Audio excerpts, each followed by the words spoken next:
Halo guys, kembali lagi dengan channel pembahas sejuta film buat kamu yang suka nonton tapi nggak punya waktu buat nonton. Hari ini kita akan membahas sebuah film yang menceritakan perjalanan hidup Giannis Antetokounmpo beserta keluarganya. Buat kamu pencinta bola basket pasti tahu siapa Giannis Antetokounmpo ini. Ya, dia adalah pemain terkenal di Liga NBA. Jadi film ini cocok buat kamu yang tengah merintis karir menjadi seorang atlet supaya kamu makin semangat dan percaya kerja keras pasti membuahkan hasil. Tidak usah panjang-panjang pembukaannya, kita langsung saja ke filmnya. Di awal film, kita diperlihatkan seorang ibu yang sedang menyerahkan anaknya kepada seorang ibu lain. Kayaknya ibu itu akan meninggalkan anaknya kepada orang lain. Dia adalah ibu Giannis Antetokounmpo yang bernama Veronica. Bayi yang ditinggalkan tadi adalah Francis Antetokounmpo, kakak dari Giannis Antetokounmpo. Ayah Giannis bernama Charles bersama ibunya Veronica akan menjadi imigran ke Yunani. Masuk negara orang tanpa dokumen membuat Francis anak mereka harus ditinggal karena risiko perjalanan sangat berbahaya. Terbukti saat ibu dan bapaknya tengah mau beradu mesra di sebuah hotel karena sudah lama tidak ambil jatah, tiba-tiba mereka digerebek oleh bapak-bapak polisi yang suaranya sangat besar. Beruntung, bapak dan ibunya Giannis ini sangat pintar dalam mengelabui. Keduanya langsung membereskan tempat tidur yang hampir jadi saksi percintaan mereka. Koper disembunyikan di bawah tempat tidur dan membersihkan barang lainnya, sehingga polisi mengira kamar tersebut tidak dihuni oleh siapapun.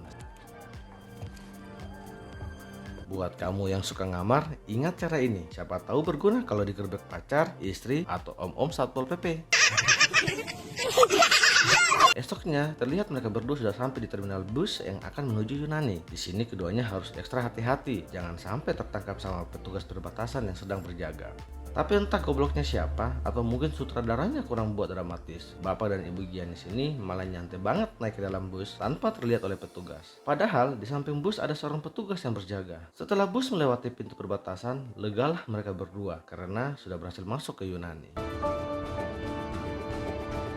Film berpindah memperlihatkan kehidupan keduanya di Yunani. Charles bekerja sebagai buruh tani, sedangkan Veronica bekerja sebagai pedagang aksesoris kepada para turis. Setelah berada di Yunani, Charles dan Veronica telah menambah satu orang anak lagi dan mereka memberi namanya Thanasis. Sedang asik berjualan yang ditemani oleh Thanasis, tiba-tiba Veronica merasa sakit perut. Ternyata itu bukan sakit perut karena masuk angin, tetapi tanda dirinya akan segera melahirkan. Karena Charles bekerja jauh dari rumah, Veronica menitipkan Thanasis ke salah satu kenalannya yang sama-sama dari Nigeria. Ketika mengetuk pintu, muncul si kepala botak di depan pintu dengan muka asam sambil menampilkan dadanya yang kekar. Mungkin kepala botak ini merasa terganggu karena dirinya ingin melakukan aksi enak-enak dengan istri, tapi batal karena kehadiran Veronica. Beruntung muncul istri si botak yang langsung mengambil Thanasis untuk dijaga.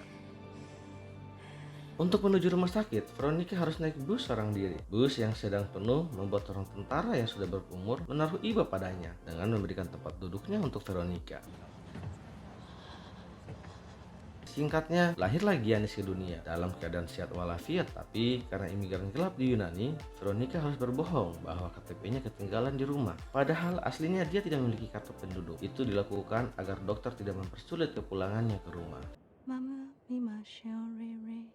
Suatu saat kita diperlihatkan Charles dan Veronica sedang berada di sebuah kantor. Ternyata Charles dan Veronica berusaha mengajukan diri menjadi warga negara Yunani. Tetapi pengajuan mereka ditolak oleh pemerintah. Menurut Mbak Pegawai Imigrasi yang cantik jelita walaupun sudah tua ini, Charles harus bekerja secara legal dan bergaji setiap bulannya sebagai syarat mengajukan diri jadi warga negara Yunani. Padahal untuk mendapatkan pekerjaan legal dan bergaji tiap bulannya butuh status penduduk legal, sehingga mereka berdua tidak mungkin bisa memenuhi persyaratan tersebut. Aku bisa mom ya. Film masuk ke tahun 2004. Kini, Charles dan Veronica telah dikaruniai lagi dua orang anak laki-laki. Jadi, keduanya memiliki total 4 orang anak di Yunani, yaitu Thanasis, Giannis, Kostas, dan Alexandros. Semua anaknya membantu Veronica berjualan aksesoris di taman. Mereka berhasil menggait banyak turis untuk membeli barang mereka. Tapi sedang asik berjualan, tiba-tiba muncul polisi yang berusaha menangkap mereka. Mama police. Terjadilah aksi lari melarikan diri. Veronica dengan sigap menggendong si bungsu, sedangkan Thanasis dan Giannis berhasil menyelamatkan adik mereka yang nomor 3. Sempat terpisah untuk menyelamatkan diri, beruntung mereka masih bisa lolos dari kejaran polisi. Kita mundur sedikit ke belakang. Diceritakan, Charles sebenarnya sewaktu di Nigeria adalah seorang pesepak bola yang hebat. Jadinya menjadi andalan tim untuk mencetak gol. Mungkin karena ada banyak persaingan, membuat Charles tidak mendapatkan tempat yang layak di sebuah klub. Bakat sepak bola inilah yang ingin diturunkan Charles kepada anak-anaknya. Walau hidup pas-pasan, dirinya tetap membelikan bola kaki untuk latihan. Sehingga setiap sore, Charles selalu melatih anak-anaknya bermain sepak bola dengan benar. Masuk tahun 2007, kita diperlihatkan Thanasis dan Giannis sudah tumbuh dewasa dan mereka sangat dekat dan kompak. Di suatu sore yang indah dan permai, Thanasis dan Giannis sedang menyaksikan sekumpulan anak Yunani bermain basket. Nampaknya mereka berdua sangat tertarik dengan olahraga bola pantul tersebut. Entah karena terpengaruh dengan kegantengan Thanasis dan Giannis, para anak Yunani ini mengajak mereka berdua ikut bermain basket. Disitulah mulai tumbuh benih-benih cinta mereka berdua kepada olahraga basket. Thanasis yang lebih pendek dari Giannis terlihat memiliki bakat alam sebagai pemain basket, sedangkan Giannis malah sebaliknya.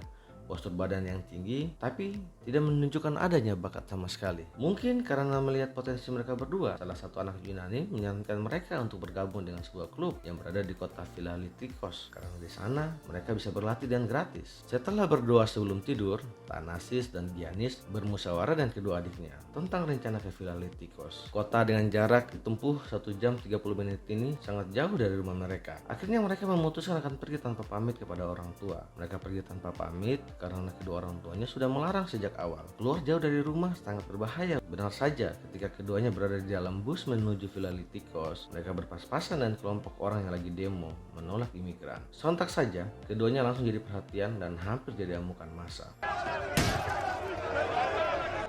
Sampailah mereka di klub, dengan muka terpelongokan, mereka menatap fasilitas latihan dan para atlet basket yang sedang latihan bertanding. Para wiri melihat fasilitas klub, keduanya mencuri perhatian pelatih klub bernama Takis Sifas yang lagi berdiskusi sama asistennya tentang keadaan klub yang morat-marit dalam prestasi. Setelah disamperin pelatih Takis, keduanya mengaku ingin berlatih di klub. Sungguh senang hati pelatih mendengar tujuan mulia Thanasis dan Giannis ini, karena dirinya sedang mengidam-idamkan pemain tinggi dan berpotensi untuk mengangkat prestasi tim. Takis meminta mereka menunjukkan surat persetujuan orang tua sebagai salah satu syarat untuk bisa berlatih di dalam klub. Tapi tentu saja hal itu tidak bisa ditunjukkan karena mereka berdua pergi tanpa pamit. Kau pergi tanpa pamit. Mungkin karena kasihan atau insting seorang pelatih menemukan pemain dengan bakat hebat, Takis mengizinkan mereka untuk berlatih hari itu. Tapi dengan syarat, esok hari mereka berdua harus membawa surat izin dari orang tua. Sepulangnya mereka berdua ke rumah, timbullah sebuah masalah. Charles, ayah mereka, sangat marah dengan sikap mereka pergi jauh dari rumah. Charles bahkan menolak menandatangani surat izin berlatih mereka. Untung saja ada Veronica, ibu mereka. Dengan sedikit perdebatan dan jurus marah-marah manjanya, Veronica membujuk Charles untuk memberikan izin kepada Thanasis dan Giannis. Akhirnya Charles pun luluh dan memberi izinnya. Mulailah Thanasis dan Giannis berlatih di klub. Di dalam latihan, Giannis sangat terpukul. Dirinya merasa tidak memiliki bakat sebagai atlet basket, tapi Thanasis selalu menjadi penghangat dengan tetap memberi semangat dan meyakinkannya bahwa suatu saat dirinya pasti bisa. Relax, you get it. Kita berpindah kepada Veronica yang lagi Zoom meeting dengan anaknya Francis yang ditinggalkannya di Nigeria. Veronica sangat rindu kepada anak pertamanya ini. Sebagai ibu, dirinya merasa bersalah karena Francis tidak tumbuh besar bersamanya. I can't help it. I miss you. Hidup sebagai imigran gelap membuat Charles harus berpikir keras agar memenuhi kebutuhan keluarganya. Saat ini dirinya sulit mendapatkan pekerjaan karena telah banyak penangkapan yang dilakukan oleh polisi kepada imigran gelap. Kita diperlihatkan di dalam rumah Charles tengah dibuat pusing 7 keliling melihat lowongan pekerjaan di koran. Tiba-tiba anaknya mengeluh di rumahnya sudah tidak ada lagi air untuk mandi. Charles sangat sedih karena untuk membayar tagihan air dirinya sudah tidak mampu. Esok harinya diperlihatkan Charles tengah menarik seutas tali besar di tempat pendaur ulang besi tua, menjadi pembersih kamar mandi hingga bekerja di sebuah ladang pertanian. Sedangkan Veronica, mungkin karena capek dikejar-kejar oleh polisi, dirinya lebih memilih jadi perawat para lansia. Semua itu dilakukan Charles dan Veronica untuk menutupi semua biaya rumah tangganya. Buat kamu yang lagi marah atau sering bertengkar dengan orang tua hanya karena masalah uang jajan, ganti HP baru, atau apalah, ini jadi nasihat untuk kamu. Orang tua tidak pernah mengeluh sedikit pun agar kamu bahagia, walau mereka harus capek dari pagi hingga malam. Cuma satu tujuan mereka, demi kebahagiaan kamu. Lagu cintaku untuk mama. Selanjutnya, Thanasis dan Giannis yang masih giat berlatih di klub. Giannis yang masih jauh kemampuannya terus berusaha belajar. Kakak adik ini ternyata hanya memiliki sepasang sepatu basket yang digunakan bergantian. Walau mendapatkan cemoohan dari rekan-rekannya, keduanya tetap menunjukkan kemampuan terbaiknya. Suatu hari, keluarga Charles sangat berbahagia karena kerja keras anaknya mulai menuai hasil. Thanasis mendapatkan kontrak pertamanya dan tentu saja bersama cek dengan sejumlah uang. Dengan rasa bangga dan bahagia, mereka sekeluarga pergi bersama untuk mencairkan cek tersebut sambil membayangkan uang tersebut bisa dibelikan apa saja nantinya. Tapi entah apa yang terjadi, setibanya mereka di bank, ternyata cek tersebut tidak bisa dicairkan. Setelah menelepon pihak klub, baru diketahui ternyata klub membatalkan kontrak Thanasis karena ketahuan keluarganya adalah imigran gelap dan tidak memiliki status kewarganegaraan. Di sini Thanasis merasa sedih dengan situasi keluarganya yang selalu terancam karena tidak memiliki kewarganegaraan Yunani. Ditambah lagi terasa sia-sia kerja kerasnya sebagai pebasket. Tapi Giannis selalu meyakinkannya suatu saat akan ada klub yang mau mengontrak mereka tanpa melihat dokumen kependudukan. But they can't stop us from getting back up. Pada suatu pertandingan, akhirnya Giannis diturunkan oleh pelatih dalam sebuah laga uji coba antar klub. Tapi bukannya bermain bagus, Giannis malah sering membuat kesalahan yang merugikan timnya. Setelah pertandingan itu, mendapatkan semangat dari ayahnya dan melihat sebuah pertandingan basket di internet, Giannis memutuskan untuk lebih bekerja keras. Dirinya yakin suatu saat bisa menjadi pebasket yang hebat.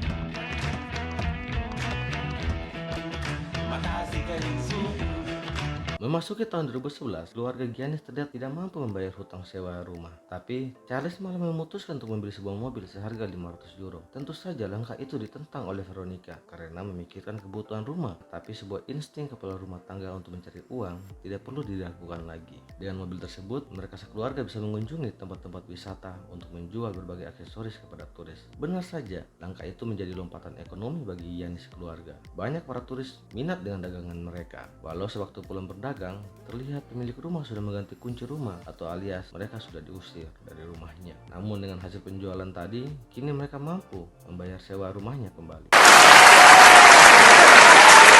Kini Giannis lebih banyak berlatih seorang diri dan menunjukkan perkembangan yang pesat. Hal itu dilihat oleh sang pelatih dan meyakini tahun ini timnya akan luar biasa.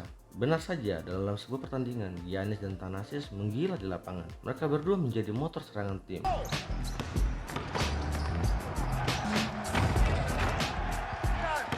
Tapi sayang, pertandingan yang dihadiri pencari bakat terkemuka di Yunani bernama Pacho ini harus ada kejadian tragis. Thanasis mengalami cedera sewaktu salah berpijak. Tidak dapat melanjutkan pertandingan, Giannis lah yang ditunjuk memimpin rekan-rekannya. Hal itu dibayar lunas oleh Giannis dengan menunjukkan penampilan luar biasa hingga membawa timnya meraih kemenangan. Aksi heroik Giannis ini memikat seorang agen bernama Haris Elefthur yang bersedia untuk menjadi agennya. Berbeda dengan Pacho, dirinya menolak Giannis karena seorang imigran gelap. Okay? They're illegal immigrants, Harris. Teams will get fined for signing them, man. Di sini, Haris diceritakan sebagai seorang agen basket yang belum sukses sama sekali. Belum ada pemain basket manapun yang tertarik menjadikannya sebagai agen. Kerjaannya hanya menawarkan pemain kepada Pacho yang memang sebagai pencari bakat nomor 1 di Yunani dan dipercaya oleh banyak klub. How many clients do you have? You're the first. Suatu saat, datanglah Haris menemui Giannis dan keluarganya. Dirinya membawa berita buruk jika semua tim di Yunani menolak mengontrak Giannis karena status kependudukannya. Tapi Haris menawarkan Giannis untuk ikut sebuah ujian regional karena di sana akan ada tim-tim besar Eropa yang hadir dan peluang itu sangat bagus untuk karir Giannis ke depan. Untuk menghadapi ujian regional tersebut, Giannis semakin banyak berlatih. Bahkan lapangan basket dianggap seperti kamar tidurnya sendiri. Akhirnya, ujian regional itu dimulai. Giannis tampil menggila dalam ujian tersebut dan berhasil memikat hati klub Saragossa dari Spanyol. Tapi Giannis mengancam akan menolak tawaran tersebut jika Saragossa tidak membawa serta keluarganya ke Spanyol. Baginya, keluarga adalah nomor 1. Dirinya tidak akan kemana-mana jika keluarganya tidak ikut. Harta yang paling berharga adalah keluarga. Sedang menunggu Haris yang tengah melakukan negosiasi ulang dengan Saragossa, tiba-tiba Pacho datang dengan sejumlah uang, tawaran kontrak, dan jaminan jadi penduduk Yunani. Pacho bahkan menjelek-jelekan Haris dengan mengatakan Haris gagal merayu Saragossa untuk membawa serta keluarga Giannis ke Spanyol. Dirinya juga mengaku menyesal jika sebelumnya telah menolak Giannis hanya karena masalah dokumen kependudukan. I made a mistake with you.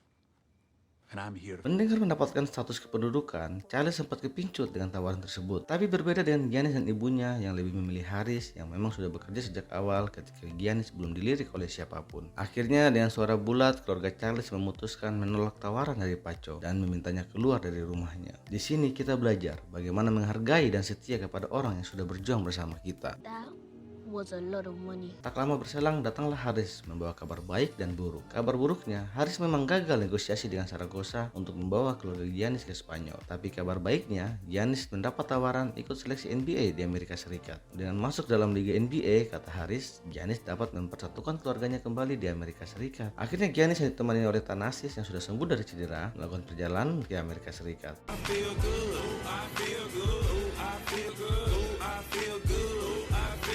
Walau tidak diperlihatkan bagaimana Giannis beraksi di lapangan dalam seleksi NBA, tapi Giannis sempat mengalami stres dan hilang kepercayaan dirinya. Ketika seorang pembawa berita menilai dirinya belum layak masuk dalam Liga NBA, selain umurnya yang masih sangat muda 18 tahun, status kewarganegaraannya juga sangat membahayakan klub. In an NBA game now? Probably not.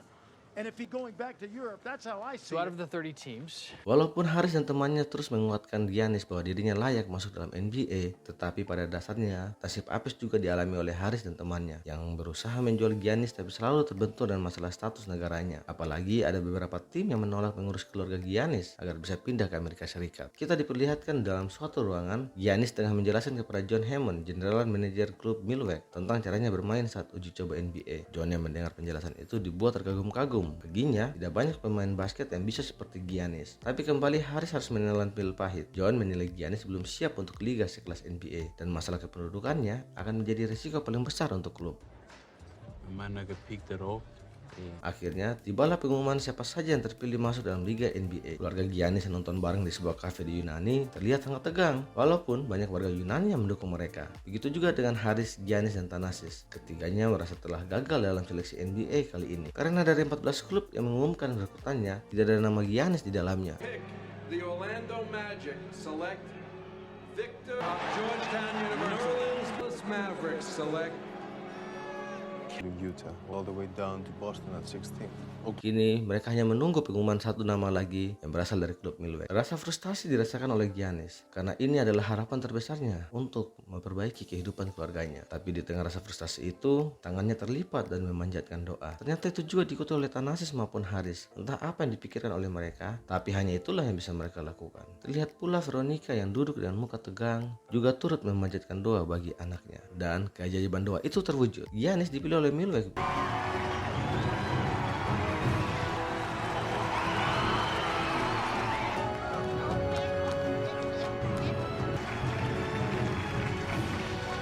Di akhir film dijelaskan tahun 2014 seluruh keluarga Giannis termasuk Francis di Nigeria menerima visa Amerika Serikat dan pindah ke sana. Dan film pun tamat.